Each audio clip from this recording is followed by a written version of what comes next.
The Elements Massage brand believes massage therapists deserve a supportive team, business and marketing resources, linens, lotions, and the chance to learn as much as they want.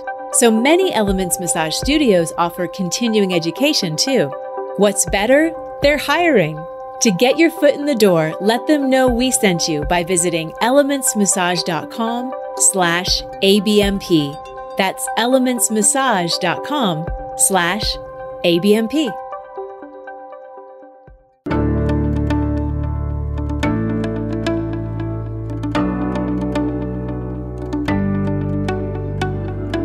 Darren Buford. And I'm Kristin Coverley. And welcome to the ABMP Podcast, a podcast where we speak with the massage and bodywork profession. Our guest today is David Palmer. David is the founder and executive director of TouchPro International.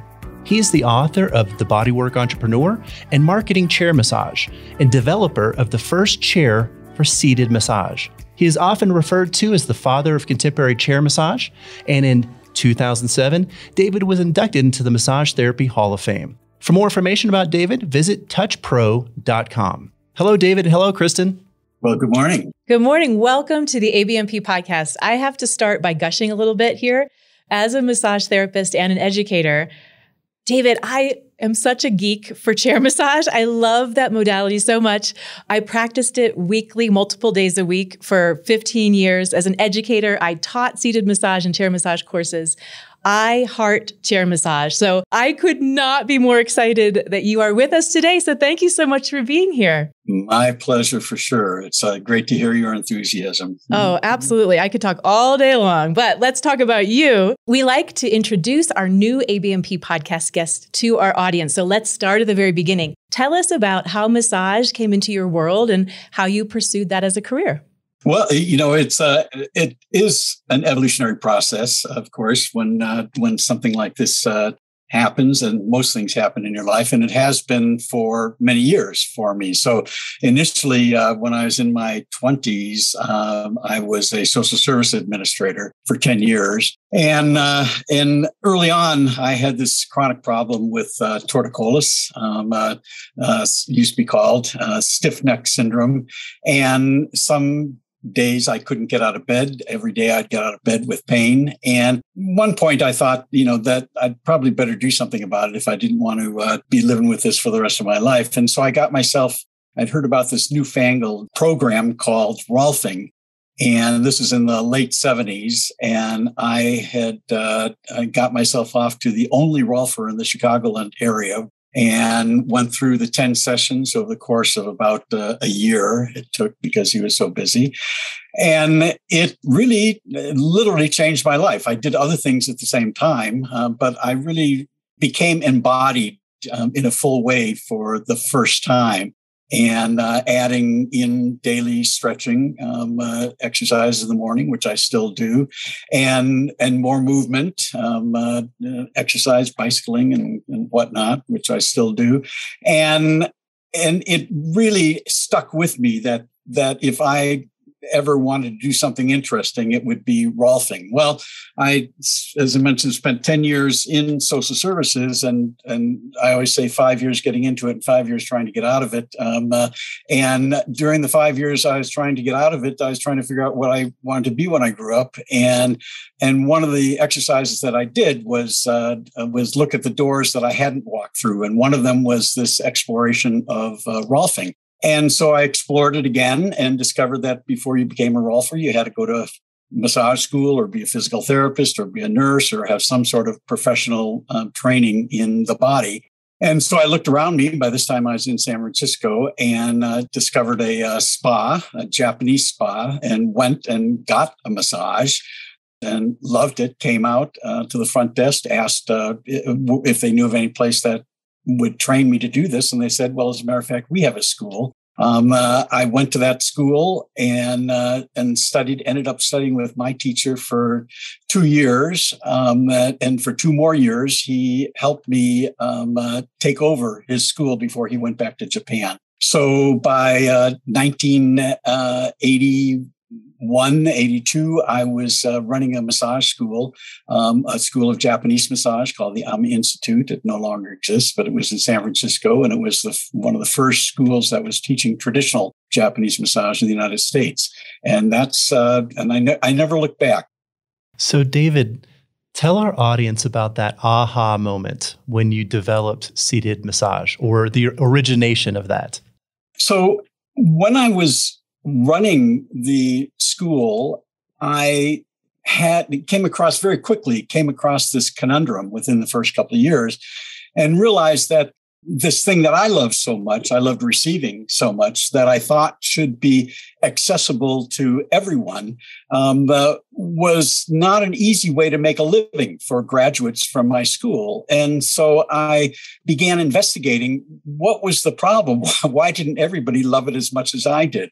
And I came to realize that eventually the notion came to me that what we had was a packaging problem for traditional massage.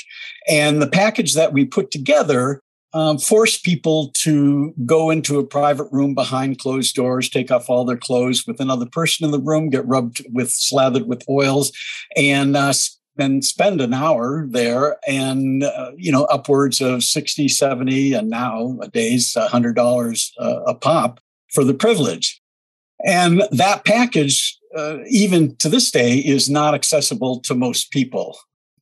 Our brains are programmed for new experiences, to look and understand connections with old experiences. So my idea was, let's change the package. And in Japanese massage, there's often a moment when the customer is actually sitting up rather than lying down.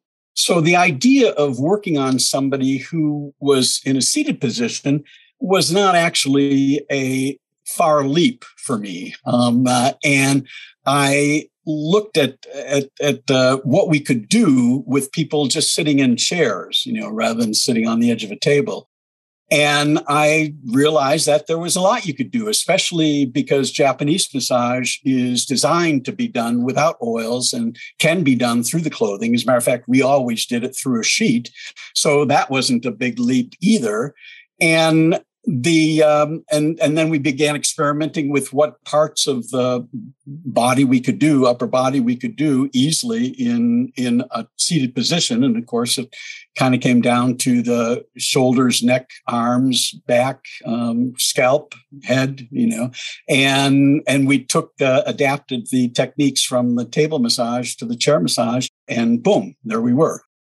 So, David, how did you then go about actually creating the actual chair?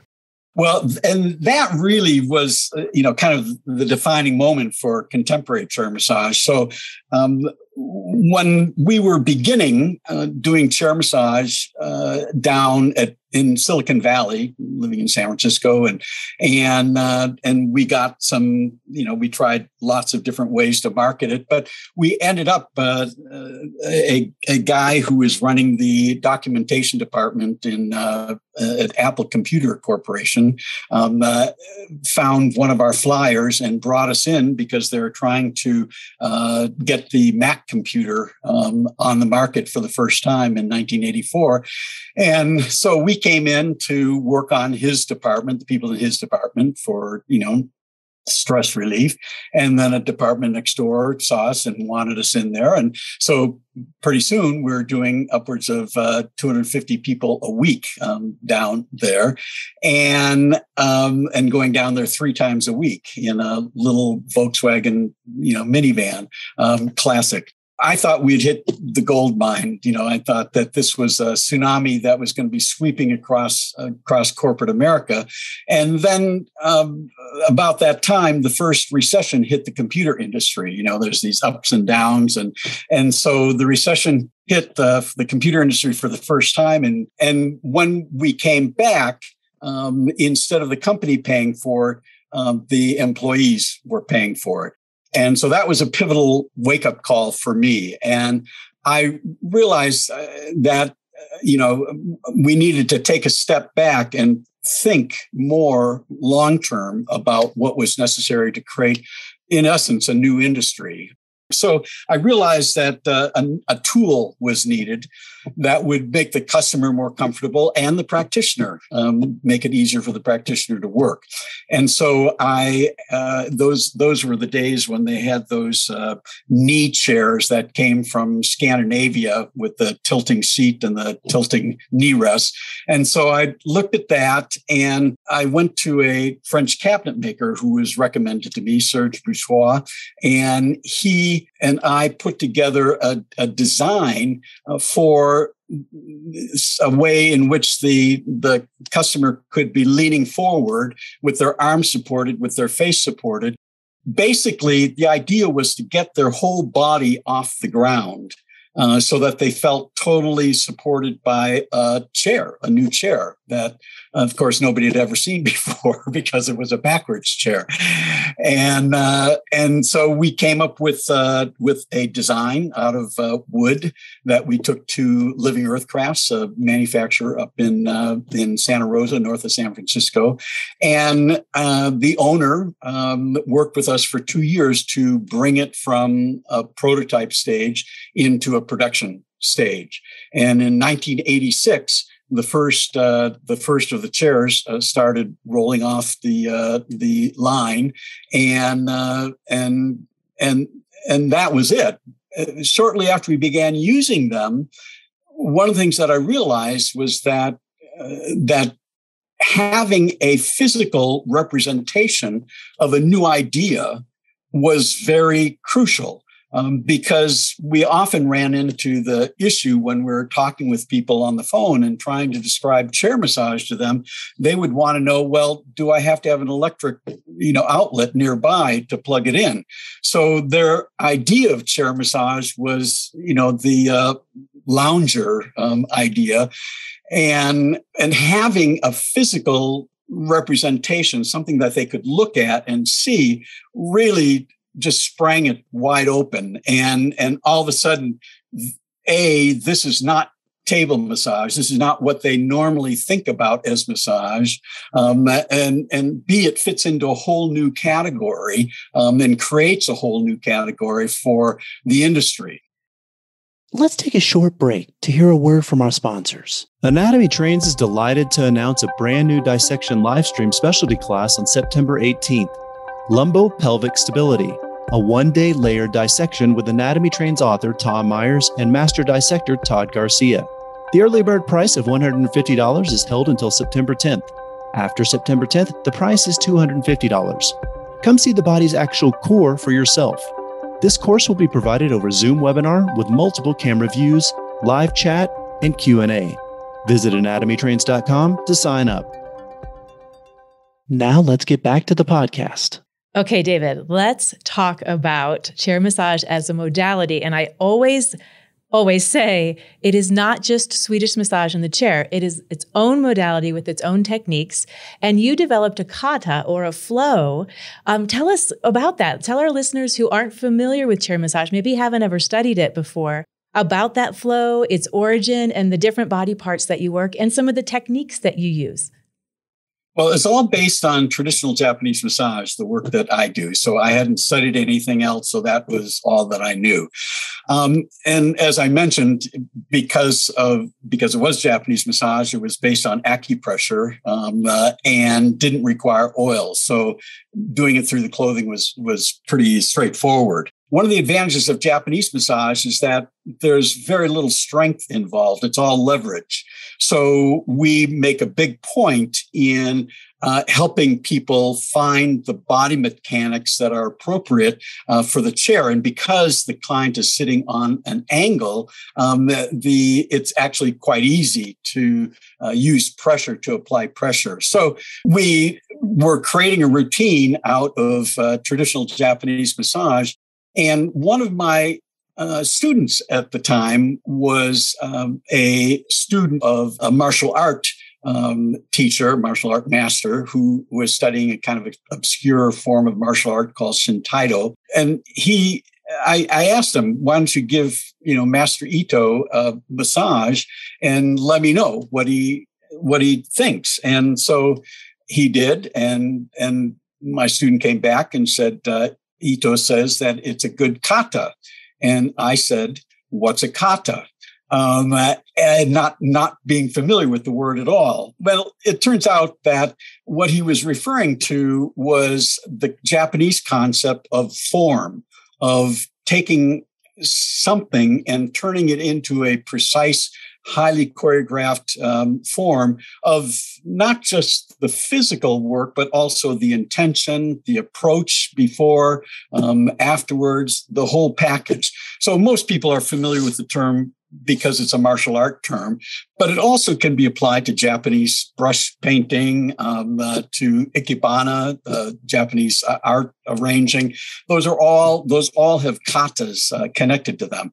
So we probably the only people who teach massage like you teach a martial art. And what we do is we give you the whole kata, the whole highly choreographed sequence of acupressure points, of Japanese massage techniques, of stretches, of the approach. And we call it the onion. Okay. So here's the big onion. You get it when you train with us. You get the onion. And then your job is to let the kata teach you and start to peel away a layer by layer, each of the parts of the onion. And I've been peeling it away since 1986, and I still haven't gotten to the center of it. Every time I do the massage, every time I teach the massage, every time I receive the massage, every time I watch a massage being given, I'm pulling away another layer of the onion that is the kata. I love it. It's a wonderful and rewarding onion for those who haven't explored it. And I'm going to echo what David said about body mechanics. I can absolutely attest that after 6 to 8 hours of doing chair massage, I feel great. My body feels great. After 6 to 8 hours of table massage, I don't feel as great. And so for me, the body mechanics with chair massage are just perfect. I love it so much.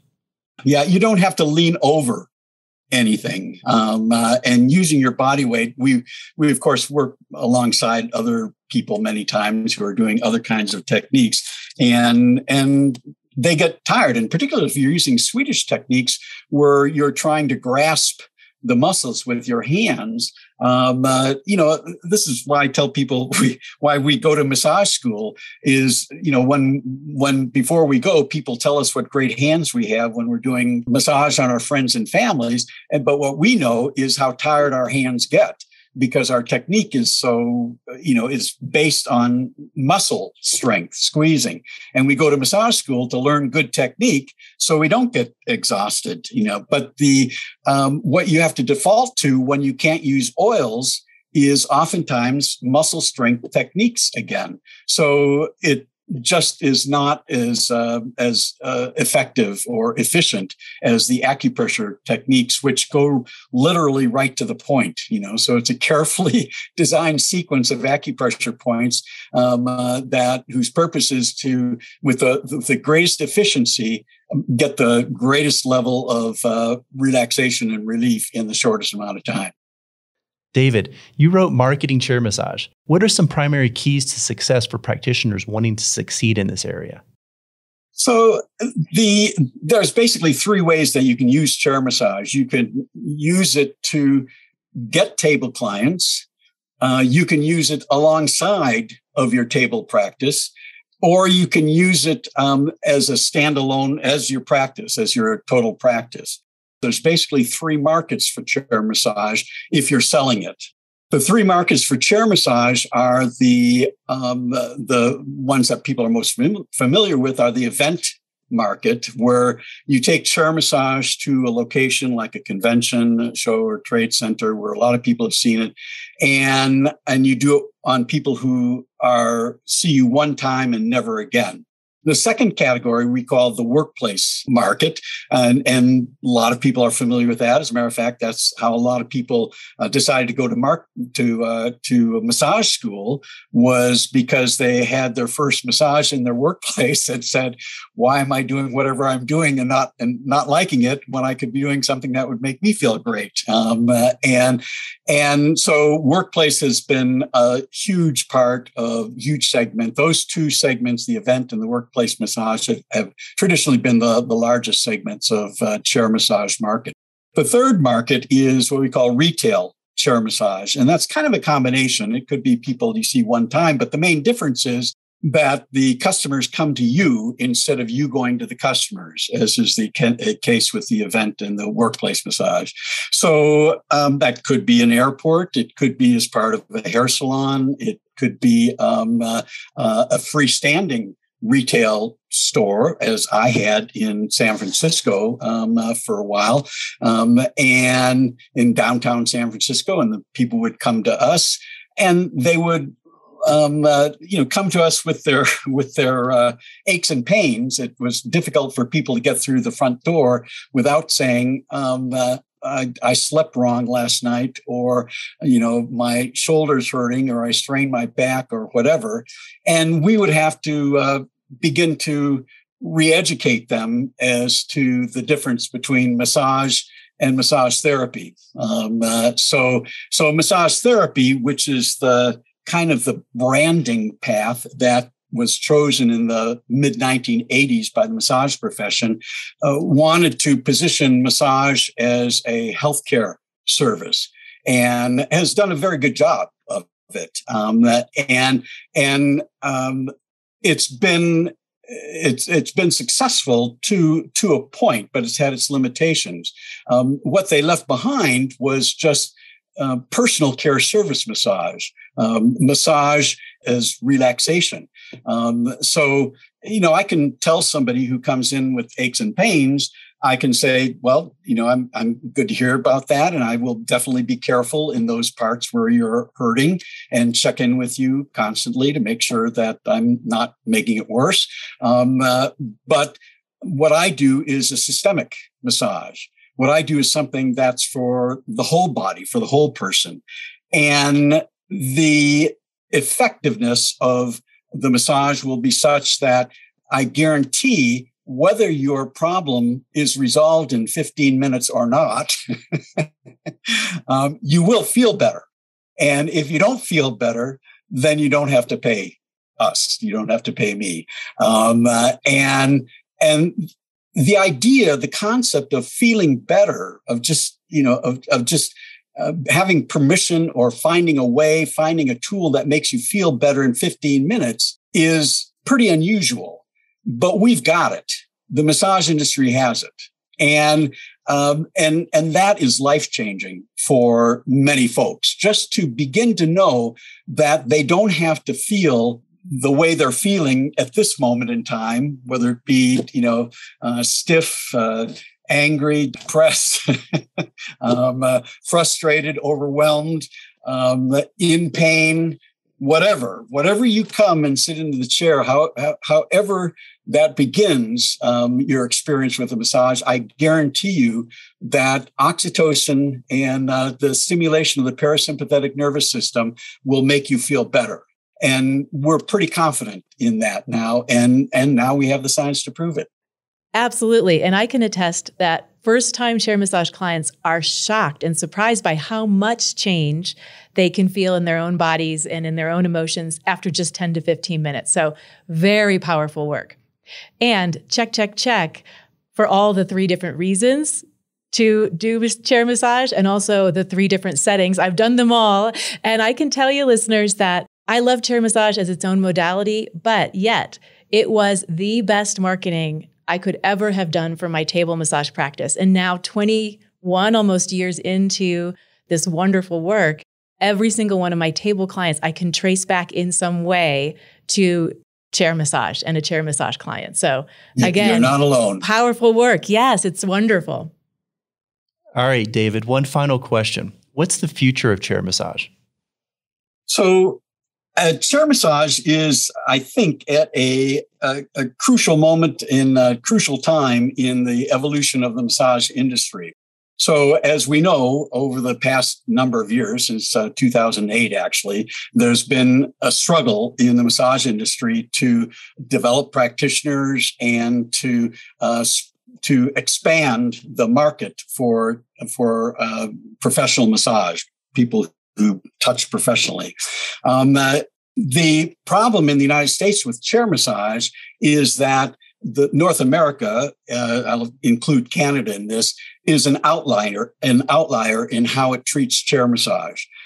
Everywhere else in the world, you can take a chair massage program and learn it and start doing chair massage. The United States is and Canada are the only places where you have to study for 500 or 1,000 hours of table massage before you can use chair massage. Of course, you need 500 or 1,000 hours. I would say, in my opinion, 2,000 hours to become a massage therapist. But you don't need 500 hours to learn to effectively rub somebody's shoulders and work on their upper body. We have a program in France that's a 200-hour program and teaches a full range, 5, 10, 15, 20, up to 30 minutes of chair massage, and also gives skills for moving into different markets and whatnot, advanced techniques, the whole ball of wax. So chair massage is actually, kind of like the kindergarten for customers, beginning to introduce them to the joys and the value of skilled touch. And I think that this is a moment when the massage industry could be looking at that and begin to separate the healthcare massage from the personal care massage. There is this recognition that there's this personal care aspect to massage that doesn't involve, high-level therapy training, and it just the change needs to happen at the state level. The Association of State Boards of Massage needs to begin to examine the possibility of making that split happen and making the entry level not be massage therapy, because that really is more a college level for knowledge and both from the practitioner side and the customer side, and bring it down to something that is much more accessible to the customers and the massage practitioners. So for practitioners, you learn chair massage first, you go out, start to make money, and then pay. Then you can afford to pay for your table massage training after that and keep moving on. So chair massage is safer, more convenient, and more affordable for both the customers and the practitioners. And I think that should be the future of chair massage. I want to thank our guest today, David Palmer. For more information, visit touchpro.com. ABMP Podcast listeners, ABMP members have access to more than 50 discounts through their membership. Services include discounts on continuing education, home utilities and cell phone service, legal fees, office equipment, and more. Go to abmp.com/discounts to learn. Thanks, David. Thanks, Kristin. My pleasure. Good to meet you both. David, thank you so much for creating what became for me a life-changing modality. Thank you from the bottom of my heart. And listeners, get out there, go receive and give a chair massage. I was going to throw in one final thing, David. You've literally created probably one of the most ubiquitous things in the entire massage profession. That must be really proud and really cool to see that when you go all over the world. That's just so cool. Again, I want to reiterate what Kristin said. Thank you so much. My pleasure. Thank you for the invitation. Members are loving ABMP 5-Minute Muscles and ABMP Pocket Pathology, 2 quick reference web apps included with ABMP membership. ABMP 5-Minute Muscles delivers muscle-specific palpation and technique videos, plus origins, insertions, and actions for the 83 muscles most commonly addressed by bodyworkers. ABMP Pocket Pathology, created in conjunction with Ruth Werner, puts key information for nearly 200 common pathologies at your fingertips and provides the knowledge you need to help you make informed treatment decisions. Start learning today. ABMP members log in at abmp.com and look for the links in the featured benefits section of your member homepage. Not a member? Learn about these exciting member benefits at abmp.com/more.